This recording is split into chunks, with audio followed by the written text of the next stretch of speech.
मुलाने पसंत केलेल्या मुलीला बघण्यासाठी मी अमेरिकेला जात होते. मनात संशय होता की मुलगी जर संस्कारी नसली तर खानदानात आमचे नाक कापलं जाईल. अमेरिकामध्ये एअरपोर्टवरती मुलगी साधं आमच्याशी बोलली पण नाही आणि सरळ कारमध्ये बसून आम्हाला घरी नेले. परंतु घरी गेल्यानंतर जेव्हा माझी नजर तिच्या पप्पांवर पडली तेव्हा माझ्या पायाखालची जमीन सरकली.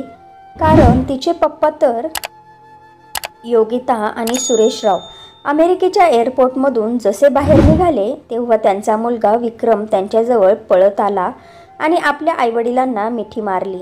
इतक्या दिवसांनंतर आपल्या मुलाला पाहून दोघांचेही डोळे ओले झाले होते. थोड्या वेळानंतर त्यांच्यासमोर एक काळ्या रंगाची गाडी येऊन थांबली. विक्रमने त्यांचे सामान डिक्कीमध्ये ठेवले आणि त्या दोघांना गाडीत बसायला सांगितले आणि स्वतः पुढे बसला. ड्रायव्हर सीटवर विक्रमची होणारी बायको त्रिशा बसली होती.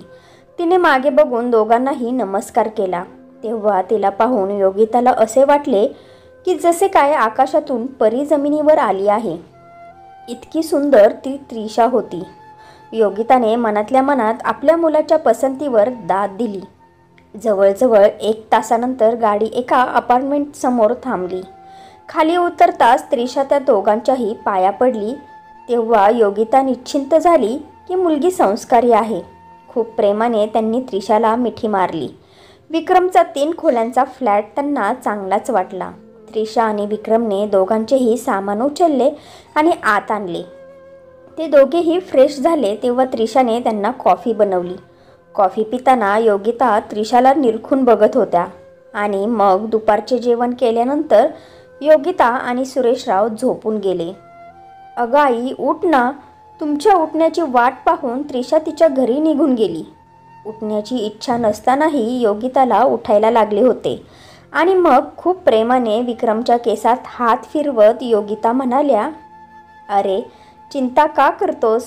मला आणि तुझ्या बाबांना तुझी त्रिशा खूपच पसंत आली आहे. सगळं काही आपल्यासारखं तर आहे तिच्यामध्ये. अमेरिकामध्ये सुद्धा तू आपल्या जातीची मुलगी शोधली, हे काही कमी आहे का आमच्यासाठी? आता लवकरात लवकर आम्हाला तिच्या फॅमिलीसोबत भेट घडवून दे. जर तुम्हाला इथेच लग्न करायचं असेल तर वाट कोणाची बघायची? आपल्या आईचे असे बोलणे ऐकल्यानंतर विक्रम खूपच खुश झाला होता आणि म्हटला, तिच्या फॅमिलीमध्ये फक्त तिचे पप्पाच आहेत.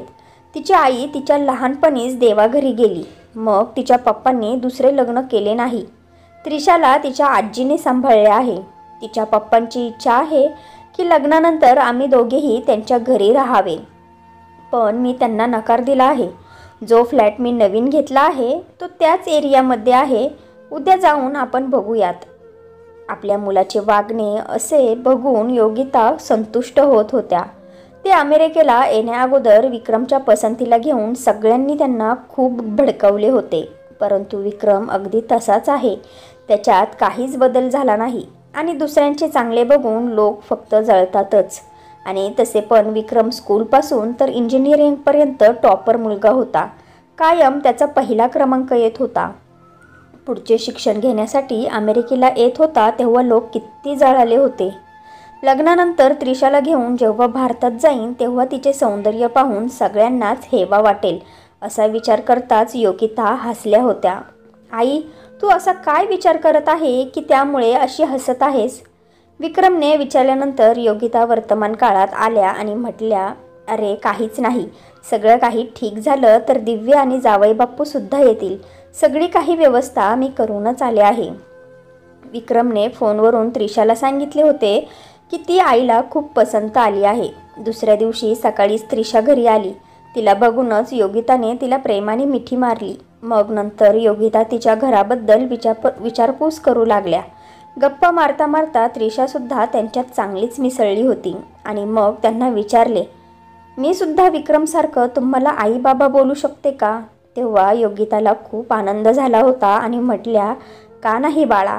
आता विक्रम आमच्यासाठी आहे तशीच तू सुद्धा आहेस. काहीच दिवसांची गोष्ट आहे आणि तेव्हा तू पूर्णपणे आमचीच होशील. योगिताच्या या बोलण्यावर त्रिशा लाजली आणि तिने मान खाली घातली. मग म्हणाली, बरं आई, तुम्ही लोक पप्पा आणि आजीला भेटायला कधी येणार आहात? ते दोघेही तुम्हाला भेटण्यासाठी खूप उत्सुक आहेत. आणि मग तिच्या पप्पांना आणि आजीला भेटण्यासाठी दुसरा दिवस ठरला. दुसऱ्या दिवशी सकाळी त्रिशाच्या घरी जाण्यासाठी योगिताला एवढे उत्साहित बघून सुरेशराव त्यांची चेष्टा मस्करी करत होते. आणि याच दरम्यान त्रिशा गाडी घेऊन आली होती. तयार होऊन योगिता आणि सुरेशराव खोलीतून बाहेर आले. एका तरुण मुलाची आई या वयात सुद्धा एवढी सुंदर दिसते हा विचार करूनच त्रिशाला खूप आनंद झाला, कारण त्या तिच्या होणाऱ्या सासू होत्या.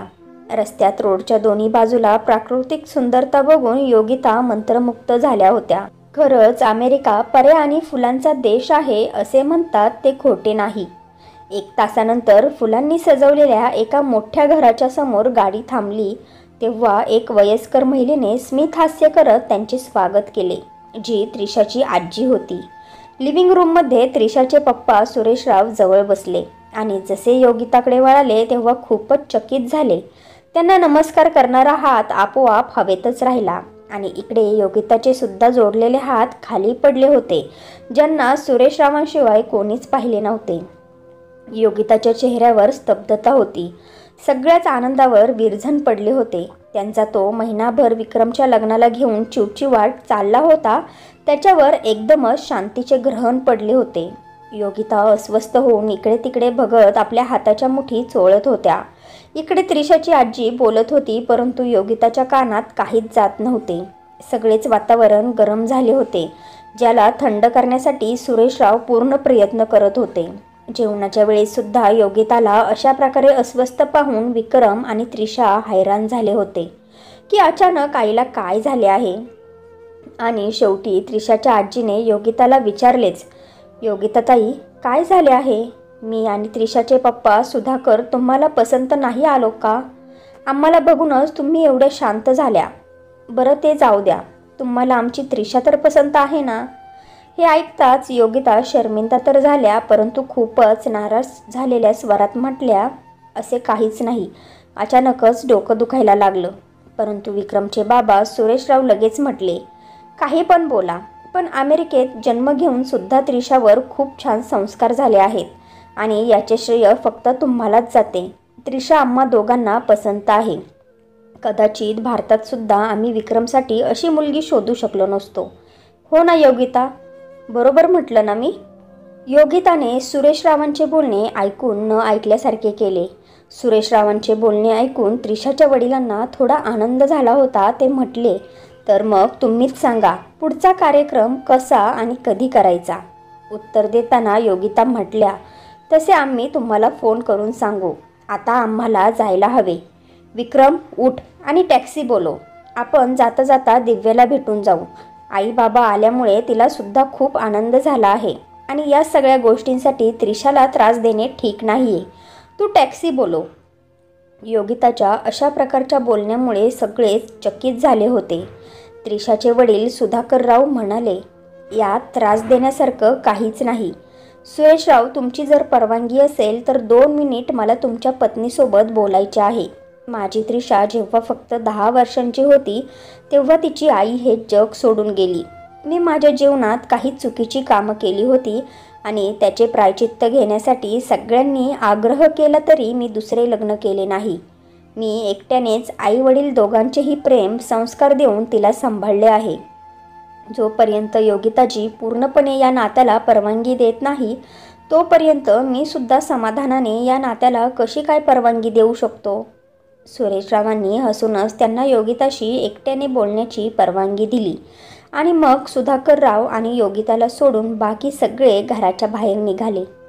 सुधाकरराव योगिताच्या समोर जाऊन उभे राहिले. त्यांना योगिताशी बोलायचे होते, पण त्यांचा कंठ दाटून आला होता. तरीही ते म्हटले, योगिता, तुला फसवणारा, तुझ्याशी छळ करणारा तुझ्यासमोर उभा आहे. जी शिक्षा देशील ती मला मान्य आहे, पण यामध्ये माझ्या मुलीची काहीच चुकी नाही. तुझ्यासमोर मी हीच प्रार्थना करतो की त्रिशा आणि विक्रमला कधीच वेगळे करू नकोस, नाहीतर दोघेही तुटून जातील. एकमेकांशिवाय ते जगू शकणार नाही. सगळ्यांचा आनंद आता तुझ्या हातामध्ये आहे. टॅक्सी बोलवण्याची काहीच गरज नाही. माझी त्रिशाच तुम्हाला सोडायला जाईल. इतके बोलून सुधाकरराव बाहेर निघून आले आणि मग त्रिशाला या सगळ्यांसोबत जाण्यासाठी सांगितले. तेव्हा त्रिशा आणि विक्रमच्या चेहऱ्यावर जी उदासी आली होती ती निघून गेली होती. त्यांना आनंद झाला होता. पूर्ण रस्ता योगिता डोळे बंद करून शांत बसल्या होत्या. घरी आल्यानंतर त्या बेडवर येऊन पडल्या. उलट बाहेरून आल्यानंतर फ्रेश झाल्याशिवाय त्यांना बेडवर जाणे कधीच पसंत नव्हते. सुरेशराव लिव्हिंग रूममध्ये TV बघत राहिले. संध्याकाळ झाली होती तेव्हा योगिता उठल्या आणि म्हटल्या, ऐका ना, मी समोरच गार्डनमध्ये फिरायला चालले आहे. विक्रम आल्यानंतर तुम्ही सुद्धा तिकडे या. आणि मग चप्पल घालून पायऱ्या उतरून त्या गेल्या. मुलांच्या पार्कमध्ये ठेवलेल्या बेंचवर जाऊन बसल्या. डोळे बंद करताच 30 वर्षांपासून बंद झालेला भूतकाळ एखाद्या चित्रपटासारखा डोळ्यांसमोर आला. खूपच धुमधडाक्यात योगिताचा साखरपुडा सुधाकरसोबत झाला होता. कोणत्या तरी कार्यक्रमात सुधाकरने योगिताला पाहिले होते आणि मग त्या त्यांच्या नजरेत भरल्या होत्या. साखरपुडा झाल्यानंतर योगिता सुधाकरसोबत जास्तच खुलली होती. तेव्हा मोबाईलचा जमाना नव्हता.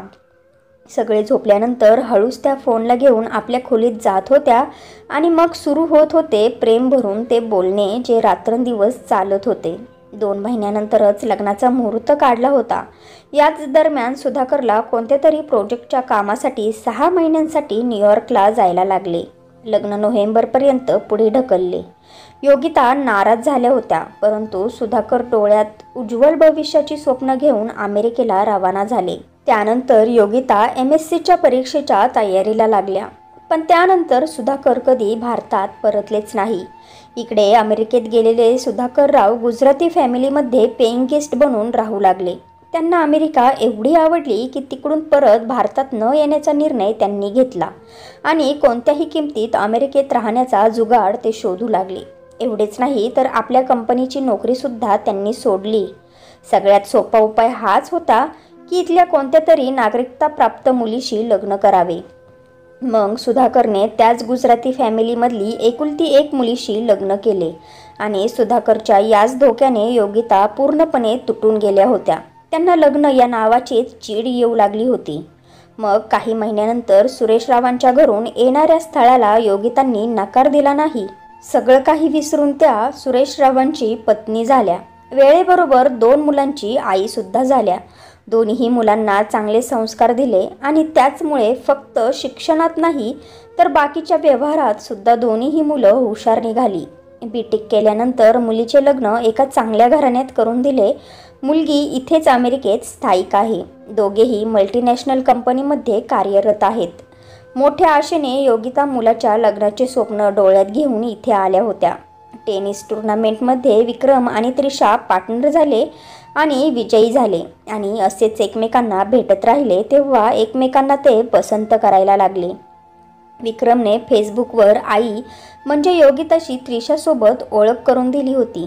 योगिताला त्रिशामध्ये कशाचीच कमी दिसली नाही, त्यामुळे त्यांच्या या नात्याला त्यांनी होकार दिला होता.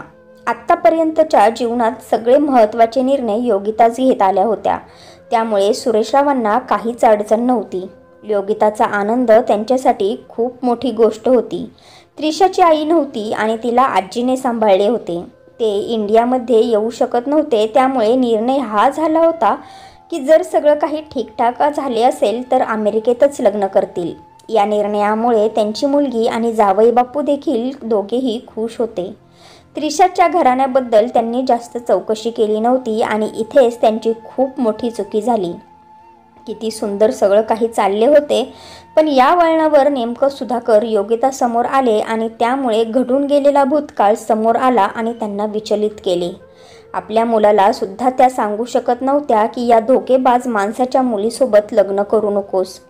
डोक्यापासून तर पायापर्यंत त्यांचा मुलगा त्याच्या मुलीच्या प्रेमात बुडाला होता. मग तो आपल्या आईची गोष्ट का ऐकेल? दुखऱ्या माथ्यावर दोन्ही हात ठेवून त्या खाली वाकून बसल्या होत्या. तेव्हाच त्यांच्या खांद्यावर कोणाचा तरी स्पर्श झाला. तेव्हा मागे वळून पाहिल्यावर तिथे सुरेशराव होते. योगिताच्या हातात हात देऊन ते त्यांच्या बाजूला बसले आणि प्रेमाने बोलू लागले. योगिता, तू आतून इतकी कमजोर असशील असा मी कधीच विचार केला नव्हता. इतकी छोटी गोष्ट तू मनाला लावून बसली आहेस. थोडेफार ऐकले होते आणि थोडाफार अंदाज लावला. अरे, सुधाकरने जे तुझ्यासोबत केले ती काही नवीन गोष्ट आहे का? हा देश त्याला त्याच्या स्वप्नांचा देश वाटला, त्यामुळे तो तुला सोडून इथे आला. त्रिशाच्या सुंदरतेमुळे साफ कळते की तिची आई किती सुंदर असेल. विजा, मग नागरिकता, राहण्यासाठी घर, सुंदर पत्नी, सगळ्या सुखसुविधा जर त्याला इथे सहज मिळाल्या असतील तर तो मग वेडा आहे का हे सगळं सोडून तो आपल्या देशात परत यायला, आणि फक्त यासाठी की त्याचा साखरपुडा झाला आहे. आणि मग आपल्या आयुष्यात जे काही घडतं ते नशिबातच असतं ना, असे तूच म्हणते ना. तू जर माझीच होणार होती तर मग हा महाशय तुला कसा घेऊन गेला असता. मान्य आहे की खूप साऱ्या सुखसुविधा मी तुला देऊ शकलो नाही, परंतु मला जेवढं शक्य आहे तेवढं प्रेम मी तुला दिले आहे. विक्रम मला काल म्हणत होता की अचानक आईला काय झाले आहे. विक्रमच्या या प्रश्नाने मला द्विधा मनस्थितीत टाकले आहे. असे सुद्धा असू शकते की त्याला सगळं काही कळत असेल, कारण इतका अज्ञानी तर तो नाही आहे. त्यानंतर योगिता एवढ्या रडत होत्या की सुरेशराव पुढे काहीच बोलू शकले नाही. काही वेळानंतर आपल्या पदराने डोळे साफ करत योगिता म्हटल्या, मी कालपासून हा विचार करत आहे की जर त्रिशासुद्धा आपल्या बापावर गेली असेल तर ती आपल्या मुलाला आपल्याकडून हिसकावून घेईल. किती सहजपणे सुधाकर आपल्या घरच्यांना विसरला होता. त्याला पाहण्यासाठी त्याच्या आईवडिलांचे डोळे पूर्ण आयुष्यभर तरसत होते. आणि तो आहे की इथे घर जावई बनून राहिला. जर त्याच्या मुलीने माझ्या साध्या भोळ्या मुलाला घर जावई बनवले तर आपण सुद्धा आपल्या मुलाला पाहण्यासाठी तरसत राहू. योगिताचे बोलणे ऐकून सुरेशरावांना हसायलाच आले. तेव्हाच विक्रमसुद्धा त्यांना शोधता शोधता तिथे आला होता. आईला उदास आणि बाबांना हसताना पाहून प्रश्नार्थक नजरेने त्यांना तो पाहू लागला. सुरेशराव स्वतःला आता थांबवू शकले नव्हते आणि त्यांनी सगळी गोष्ट विक्रमला सांगून टाकली. एवढेच ऐकले होते की विक्रम छोट्या मुलासारखा योगिताच्या गळ्यात पडला आणि म्हटला, आई, तुझ्यासाठी तर मी त्रिशालाच काय पूर्ण जगाला सोडू शकतो. एवढेच तू ओळखत आहे का आपल्या मुलाला? आणि महत्त्वाचं म्हणजे तुम्हा दोघांना माझ्यासोबतच राहायचं आहे. तुम्हा दोघांसाठी तर मी एवढे मोठे घर विकत घेतले आहे ना. आणि तसे पण भारतात तुमचं असं कोण आहे? एक घर तर आहे फक्त. आता तुम्ही आरामात माझ्याजवळच राहा आणि अधूनमधून दिव्या दिदीला सुद्धा भेटत राहा. विक्रमच्या या बोलण्याने योगिताच्या सर्व शंका कुशंका दूर झाल्या आणि मग 2 आठवड्यानंतरच खूपच धूमधडक्यात त्रिशा आणि विक्रमचे लग्न झाले आणि ते हनीमूनसाठी स्वित्झर्लंडला गेले. लग्नासाठी 1 महिना आलेली मुलगी, जावई बापू आणि नातूसुद्धा त्यांच्या घरी परत निघून गेले. मग सुरेशरावांनी हसत हसत योगितांना म्हटले, आपण सुद्धा हनीमून साजरा करूयात का? आपल्या लग्नानंतर आपल्यासोबत आपल्या परिवाराने सुद्धा हनीमून साजरा केला होता. तुला तर आठवत असेल ना. तुला भेटण्यासाठी सुद्धा मी किती तरसून जात होतो. आता आपल्या मुलानेच या विदेशात आपल्याला संधी दिली आहे, तर मग आपण ती का सोडायची? आणि आपण एवढे म्हातारोसुद्धा झालो नाहीत. सुरेशरावांचे अशा प्रकारचे बोलणे ऐकून योगिता लाजल्या होत्या आणि त्यांना लाजलेलं पाहून सुरेशरावांनी त्यांना मिठीत घेतले आणि हसू लागले. तर फ्रेंड्स, मला आशा आहे की तुम्हाला आमची कथा आवडली असेल. जर तुम्हाला कथा आवडली असेल तर व्हिडिओला लाईक करा. चॅनेलवर नवीन आला असाल तर आपल्या नात्यांचा स्पर्श या चॅनेलला सबस्क्राईब करा आणि हो, कृपया नोटिफिकेशन बेल दाबायला अजिबात विसरू नका, जेणेकरून पुढील अपडेट सर्वप्रथम तुम्हाला मिळतील. आपण संपूर्ण कथा वाचली, ऐकली त्याबद्दल आपले सर्वांचे मनापासून धन्यवाद.